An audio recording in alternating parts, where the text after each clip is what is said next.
thanks for joining me again. We've been talking about AI, and so I want to start with the question because this is actually going to set the whole tone for what we're going to discuss today. So imagine you have this assistant, a large language model. It knows everything. At least it appears to, right? It appears to have read every book, gone to every website, read every scientific journal, must have got a degree in acting and philosophy and creative writing because it seems to know those things really well too. And you ask it a question.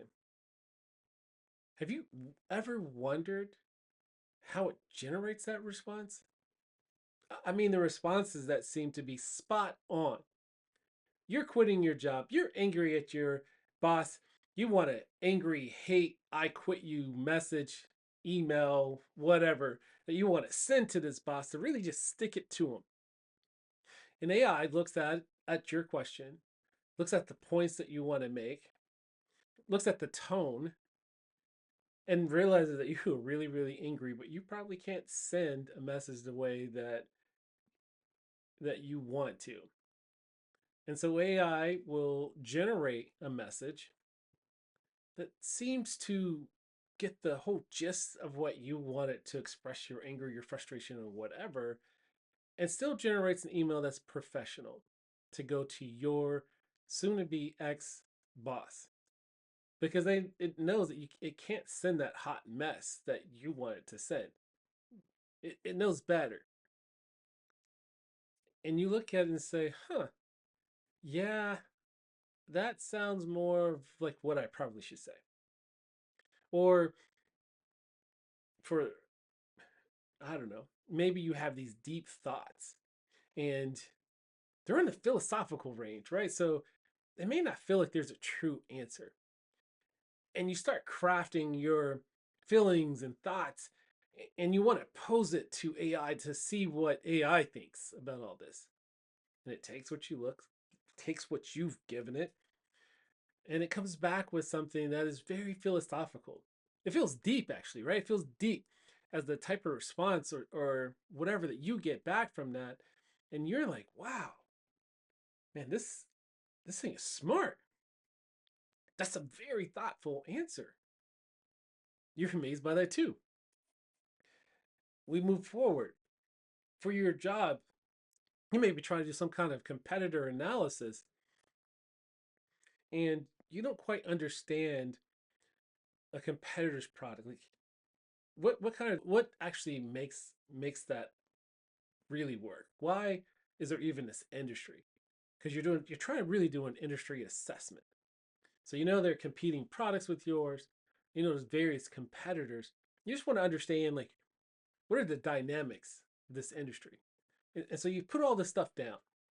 Just like that. It was rambling. There were half thoughts there. There weren't complete sentences. To you, you kind of really jumped all over the place with it. But at the end of the day, you just want some thoughts back on like what makes this market tick. You shot it off to AI. AI took all the different things that you said and then comes back with a well-crafted synopsis of the competitive nature of this industry that you described. It gives you more than what you've asked. It's giving you more relevant information than what you asked. And you are blown away.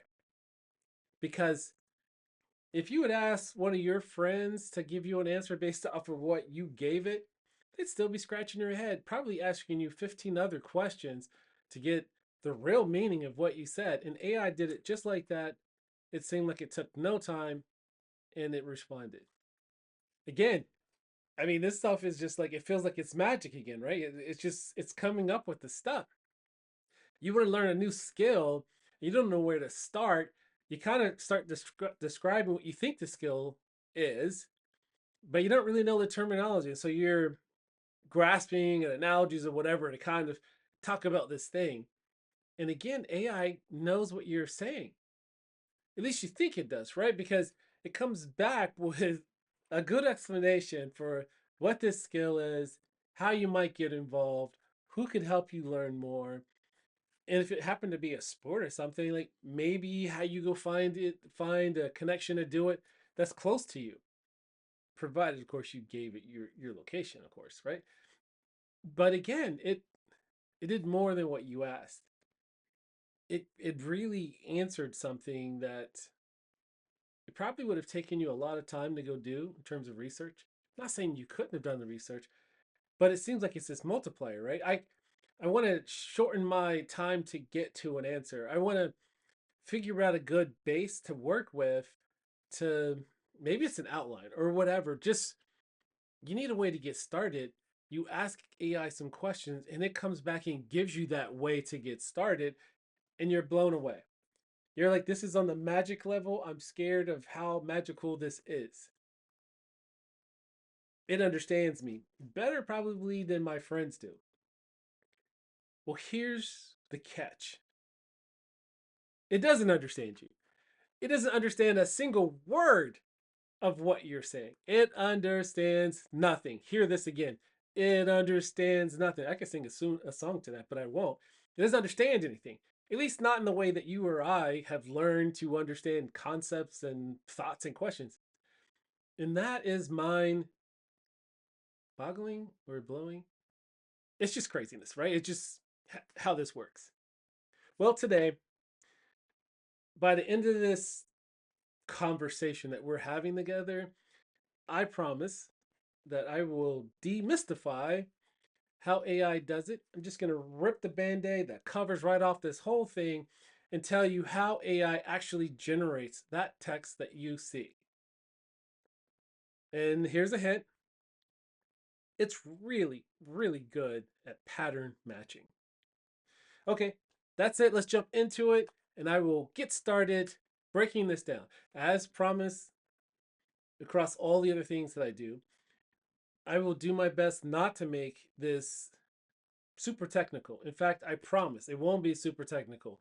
Everything that I will tell you will feel like it's relatable. That's my goal, anyways. And if I fail on that, please leave me a comment to say, hey, you didn't explain that very well. I was confused. And I'll answer that. But disclaimer, as I always kind of say, because I need to keep this at a high level, I take creative liberty on providing examples or dumbing down things that, of course, are deeper and more complex than the way I describe it. But it's just so that you can kind of get an understanding, a base level understanding, high level. And if you want to dive into it more, you can. But at least you have a place to start. So, again, let's get started. We're going to move on and really break this thing down. I'm going to break this down into parts. This part is just going to describe, well, actually, this is actually the biggest part. This part describes how you actually get the words that you need to predict. Okay, AI starts off with a large body of data. It's knowledge. All of its knowledge is just the words, the text from related concepts. So it's gone through, scanned the internet and everything else, and it has texts that relate to each other, a bunch of different patterns to that.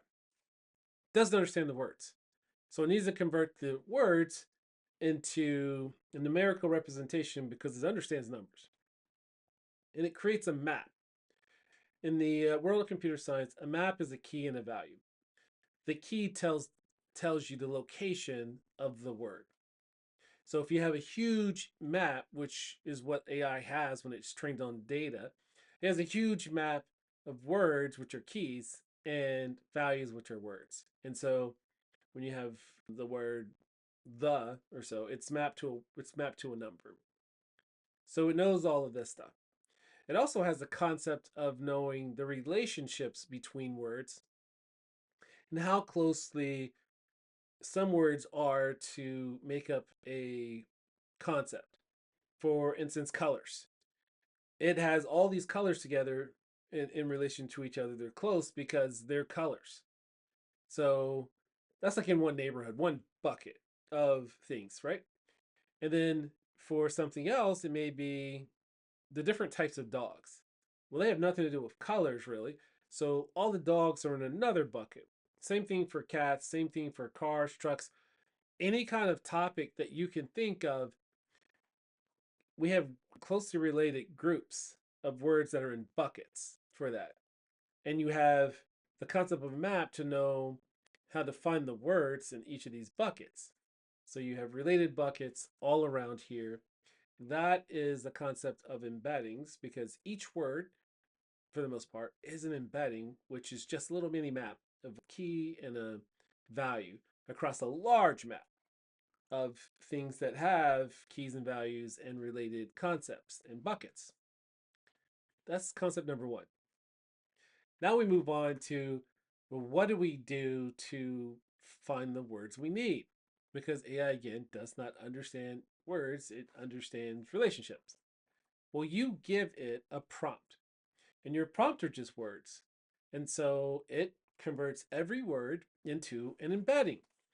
So now, because it has this big, wide, large map of words and related buckets that these words fit into, it can use each of your words to figure out which buckets that the words are in. And so it needs to grab all of those buckets. Well, that could be lots and lots of buckets. So how do I make sense of it? Well, the first thing is that I put all these buckets in what's considered a context window. That's the second concept. The context window are just the things that can consider. So imagine the context window is like this video frame where you can only see what's in here. All the stuff that's in my space that's outside of this context window or outside the frame, I can't see it. I'm AI, by the way. I can't see the stuff that's outside the window. All I can do is deal with the stuff that's in the window. That's my context window. I got all of my garbage and junk. I shouldn't call it garbage. I have all of my things that are in this context window. That's all I can consider. So I have your prompt, and then I have this stuff that I've pulled back. So how do I make sense of that? Because that's all I can deal with. Well, the next thing that you need to understand is self-attention. So, self-attention, it's a weird thing, right? I need to give myself attention. It's okay, it was just playing. So, I need to use self-attention to understand what I don't need of these things that are in this bucket.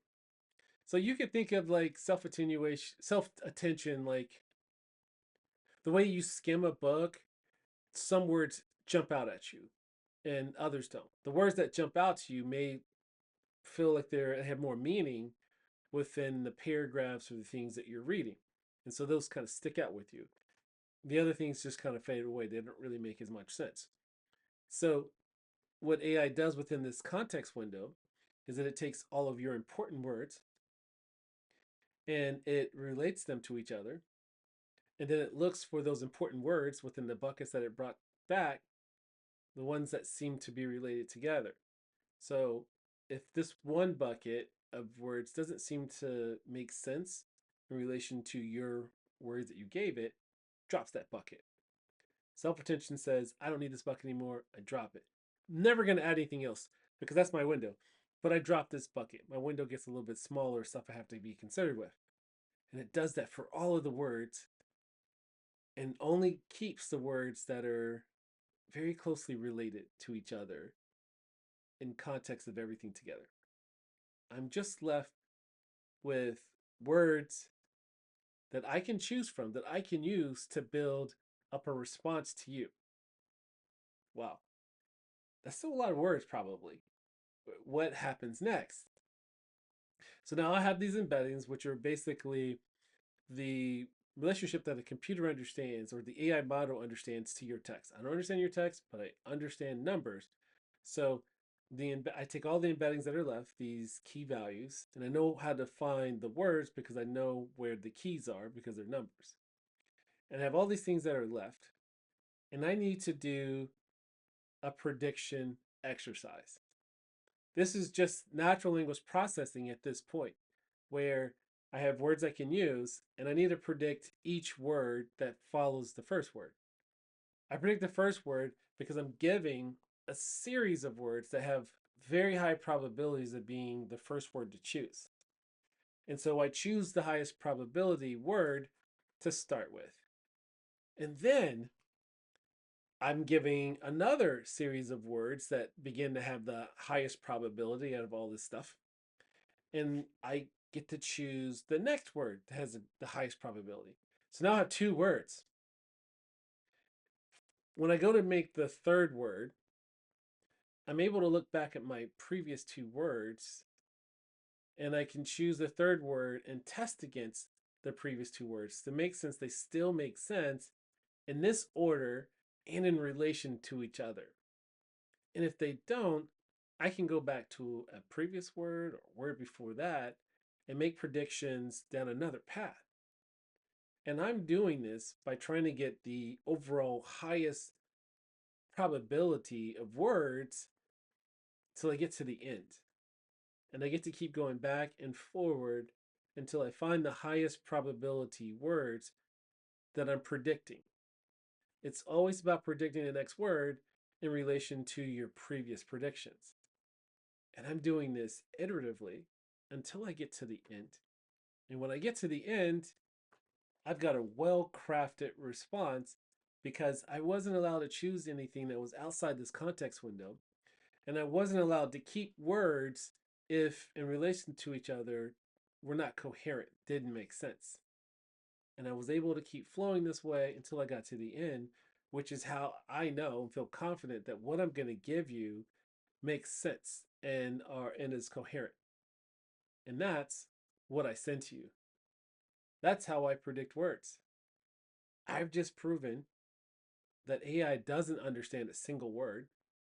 It understands relations of embeddings and how those relations match the words that you've given me. AI has gotten really good at pattern matching, finding the related groups of words and using that as its base to be able to pick words, which becomes a natural language processing exercise.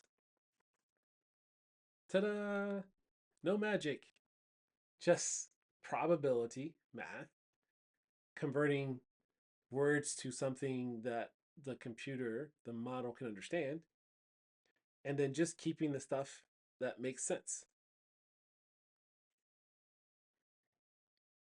The next part of this that we need to cover is some models seem to do better at predicting words than others. Why is that? It kind of comes down to a couple of things.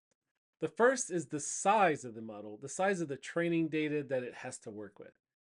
So, where does it get its data? Do you have way more data than something else? If you do, you have more things that you will ultimately know because you break those things that you know into these little buckets of things that are related, and you have more of it than a smaller model that doesn't have as much of this. The second part of this are the parameters that it gets to play with. That's its ability to really slice and dice this stuff, to understand relationships at a more fine grained level. So if I have more parameters in one model than the other, the one that has more parameters is able to kind of dice this stuff up better to understand things. So this is kind of like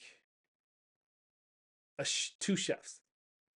Better yet, one is a chef, the other is like a short order cook at your local fast food, quasi fast food restaurant. You go into both and you ask one to make you a meal and the other do the same. The chef comes back with something that you might get at a five-star restaurant. Clearly better than the other one that comes back with hamburgers and fries. Well, that's the relation. That's the part of the way that's different. This first one, this chef went to culinary school, spent years training to be a chef, has honed the craft, and has learned how to make dishes that someone with a very refined palate would really like. That's the chef. The other learned how to make hamburgers from watching a video. I don't know, right? So you got this versus the other. They both have served you food, but you prefer the chef's food over this fast food hamburger. Now you have to go with me because I really love hamburgers, and it's a good chance I probably will love this burger, compared to something super fancy. But the whole point is that the training of one allows it to provide a better dish than the one who had less training and less knowledge to start with. Ta-da! Okay, that's the model. That's one of the factors, right? How many parameters, how much training, and how much additional stuff they have the ability to understand. And the data that I got, do I have a lot of it or I have a little bit? Right? A lot of data plus my ability to consume it and learn it versus maybe not as much data and less parameters, less ability to store and learn stuff. I can create lots of very good, closely related buckets of stuff versus here I can create fewer buckets. Those are big parts of it. I don't want to like gloss over the actual data though. The data matters. If you're trained with just garbage, it doesn't matter how much stuff you have in there. That garbage is going to affect your ability, this model's ability to give you good, relevant answers. So I'm not saying that you have the best data possible compared to this one, that you're absolutely going to get a better answer, but it tends to feel that way, right? So the data does matter. The quality of the data matters. Those are the elements that allow you to know why one model gives you a better answer than the other. The next element that could help you know why one model is better than the other, I kind of hinted at when I was talking about the training of the chef or so, but it's the additional training.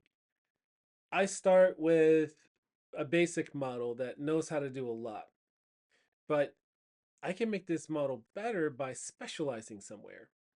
So if I specialize this model to be a doctor, I know a lot about medicine, medical procedures, and all that because I've trained to be a doctor. I'm going to be better suited to tell you if you have a cold or if you really have something that requires you to go see a neurosurgeon or so, right? I have specialized training. I can do that. So your domain expertise, which is built on top of what the model starts with, can make the model better in an area.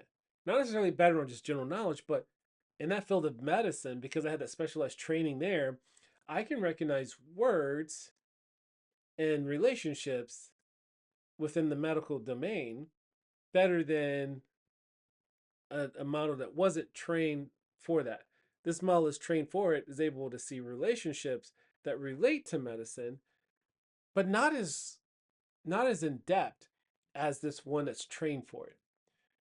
And so using a specialized model that has this additional fine training allows the model to be better at answering questions or providing feedback for words in a prompt that relate to these relationships. Because now I built new buckets that the words, I'm able to find the combination of the words that make more sense based off of the words you've given me, which allows me to get better answers. So, in that respect, by having some model that is really specialized to a certain area, makes sense. And so, businesses that really want to have AI that matches their business, that understands their business, that can communicate to their clients or their employees better, can add this additional training to a model and have AI really know their business. And you find companies doing that now. And a lot of the really large providers will come in and consult and show you how they can make your AI really closely related to your business. That's what they're doing. They're fine tuning the model based off of your data and your domain to make sure that when your employees are trying to use AI within the business, that it can get answers that are relevant to your business. So again, domain knowledge can make a model better, and that's how it works. So we go back and we look at this whole concept of like the buckets, the relationships to words. I have better words that I understand when I fine tune a model. That's what that's about. Okay, the reason why you don't get the same answer back when you ask AI a question, the same question, happens to be similar to the same way that if you ask me to tell you a story or to explain a concept, I might explain it in two different ways using different words, but they mean the same thing. I just don't think that way, right? And so I use different words to get the same concept. In a similar way, because AI uses probability distributions, the guessing of the words to figure out which word to predict next, it uses its weights on the words. Plus, it has some other fancy things like filtering and temperature to decide, should I be really close to the words that you have, or do I have some creative liberty? That's the temperature part, right? And so, depending on where that number is, where you are in that slider, if you're in the more creative side, you're definitely going to get different weighting. The weights are going to change, and you're going to always get a different answer, and they may vary wildly. If you're more focused, you're going to get a different answer still, but it might be closely aligned, more closely aligned with the previous answers that you may have received because they're more closely reliant to the words. I don't get to go be as creative as I want to when the setting is on, oh, wow me, versus, no, no, no, give me the facts. So that's why that's why you don't get the same thing every time you prompt AI with the same question. Here's what we learned. We learned about embeddings, how AI translates all of its text into relationships and maps, the keys, which are numeric, and the values, which are the words, how it creates all those things. And it only needs to know the keys to be able to find the relationships and create buckets. And then we learned about the context window, which is I take your words and I go find those keys because I convert those into maps. I go find those keys and all the different relationships and I pull them all back and I then check. I'm sorry, and I pull them all back and those are the words I get to choose from. I can't choose from anything else outside of that, but that's my box. I use self attention to then go look, same way I would kind of scan an article for the keywords. I try to find the things that overlap that are most related out of the buckets of things that I have that relate to your words and drop the things that don't match anymore, or don't make sense, and I'm just left with the things that do. And then I use natural language processing with these words to create probability distributions. Just basically the words are close that are most likely to be picked next, and I choose the words that have the best probability to move forward to predict the next word. And I look back to see if the word I want to predict matches or makes sense with the previous words. And I do this all the way, iterative, looking at all the words, changing paths if I need to, until I get to the end. And ta da, you've got your generated text. And then we learned that not all models do this the same, and that some models are better than others. And that's because of the data and the training. A really big model has a lot of data that's trained on, plus it has a lot of parameters, meaning that's its ability to really get fine grained groupings. It can do that better than a model that is smaller, has less data to work with, and has fewer parameters, which means that it can't make as many related groups as the first. Because I have more related groups, I can give you a better answer. I have more things to choose from. I can be more fine-tuned, fine-grained to create answers than the smaller model. So that was that concept. Then we kind of looked at domain experience. If I have a model that is really good in medicine or medical stuff, that means that I went in and I added additional training and it learned new words and new relations, how those words relate to each other that relate to medical concepts. And I'm able to now have new little groupings and pick better overall related words to put in my windows to generate text than one who does not have those additional relationships. I have domain expertise that for my business allows me to predict or to use AI to do things that are really close related to my business compared to one that doesn't. In the realm of customer service, it may know everything about your products, it knows your return policies, it knows the specs or whatever. And so when a customer asks about it, it knows how to answer them really well. Whereas this other one may say, go check the FAQs, or I can't answer that. Let me connect you to a customer service rep, right? This one, it understands enough to say what a next step you could take. But if it knew your products, it could really answer that customer's questions, and there would be no need for you to have someone, spending their time, additional time, explaining to this customer something that they could have got basically by talking to your AI. Ta-da! And then finally, we covered why your responses aren't the same. Well, your responses aren't the same because if you ask me, you would get different answers. And because of the probabilities that are there, along with some of the knobs that you can turn. One is like temperature, and there were others that I didn't go into. You can dial those in. You can have something that's really, hey, you can be really creative and loose on interpretation versus something that should be really focused. The loose on interpretation is going to generate stuff that may not be related at all, loosely related to your stuff. That's where you want the stories and whatever, and you're going to get different stories that can be really different when you have the temperature at the creative point versus when they have it focused.